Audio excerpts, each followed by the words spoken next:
Ky është edhe momenti i bilancave, kështu që edhe SPAK do të bëjë një bilanc të 6 mujorit parë në esurin që ka patur me punët e tyre. Ka një raportim sigurisht nga Klodian Brown lidhje me, le të themi, ato çështjet që kanë qenë në fokusin e hetimeve që kanë bërë deri tani në këtë 6 mujor. Pra do të kemi Esido Barkan, i cili na sjell informacionet e shtuara në lidhje me këtë 6 mujor të parë të SPAK për vitin 2026.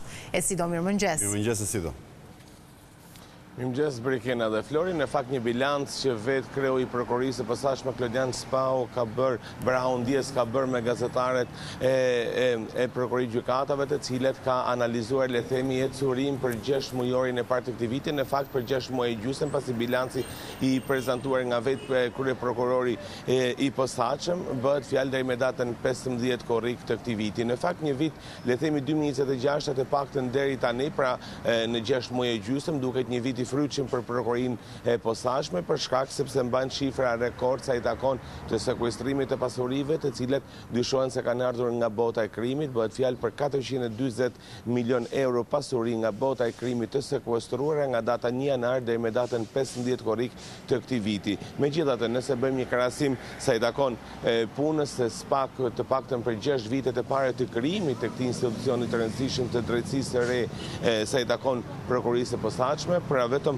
nga vitet për 6 vitet e para të punës të prokurorisë së posaçme janë grumbulluar, le të themi, sekuestruar 220 milion euro pasuri nga bota e krimit. Pra vetëm për këtë 6 mujore gjysmë për të vitit 2026, prokuroria e posaçme ka dyfishuar shifrat e pasurive të sekuestruara, të cilët dyshohet se kanë ardhur nga bota e krimit. Bëhet fjalë për vendime sekuestruese, jo për vendimet e konfiskimit. Megjithatë, bilanci, le të themi, i saktë se sa pasuri nga këto do të jetë shteti që do të përfitoj drejt për drejt pasuritë sekuestruara nga personazhet të botës së errët të krimit, të cilët dyshohet se paratë e tyre, pra përmes parave kryesisht të trafiqeve ndërkombëtare të drogës, kanë arritur në grumbullimin e këtyre pasurive, do t'i kalojnë shtetit. Sa i takon ndarjes së këtyre pasurive, ja bëhet fjalë për më shumë se 150.000 metër katror toka, troje dhe pyjes, më shumë se 60 vila, apartamente dhe struktura hotelerie, më shumë se 10 shoqëri tregtare, të cilët së bashku janë le të themi sekuestruar së bashku me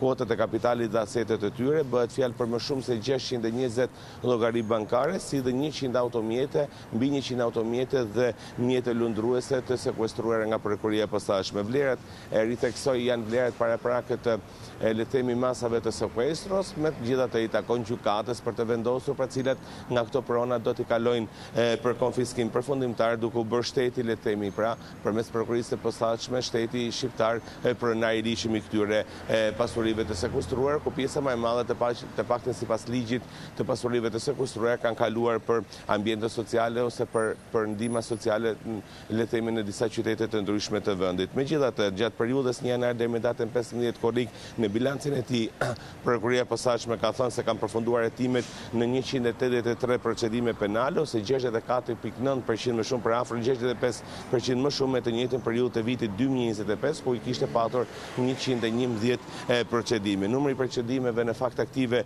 u reduktua nga 616 në fillim të këtij viti në 551 deri me datën 15 korrik për të këtij viti, duke shënuar një ulje me 65 procedime, ose e thënë ndryshe me 10%. Megjithatë, kryeprokurori i posaçëm u pyet nga gazetarit edhe për çështjet e nxehta, siç është çështja Gërdecit, çështja 21 janarit, ku ende janë në pritje të audiopërgjimit, pra të siguruar nga ndërkombëtarët sa i takon zbardhjes së autoritetit të tij, por dhe çështjet e tjera siç janë ndarjet e fraksioneve të incineratorëve të Tiranës, të cilët priten të hedhin dritë sa i takon hetimeve. Janë disa procedime të cilet ende po kryhen nga prokuroria e posaçme, por duket se do të jetë, le të themi, gjysma e dytë e këtij viti për 6 muaj të këtij viti për të patur rezultate konkrete.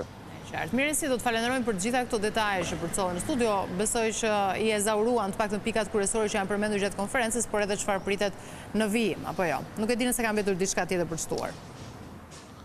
Po, Brikena, megjithatë ngelet për të parë sa i takon, kuptoj që muaji gusht do të jetë, le të themi, një muaj pushimi për strukturat e posaçme, për ashtu masat emergjente, kuptohet, të cilat le të themi do të shfrytëzohen gjatë këtij muaji. Megjithatë nga shtatori priten që të kemi zhvillime të reja, sidomos në dosjet e nxehta, të cilet kanë të bëjnë kryesisht me goditjen e grupeve kriminale, por dhe personazhe të fortë të politikës. Ngelet për të parë nga muaji pas muajit shtator, kuptohet sa i takon punës së prokurorisë së posaçme në lidhje me këto hetime. Mirë, si do të falenderojmë? Faleminderit e si do. Faleminderit juve.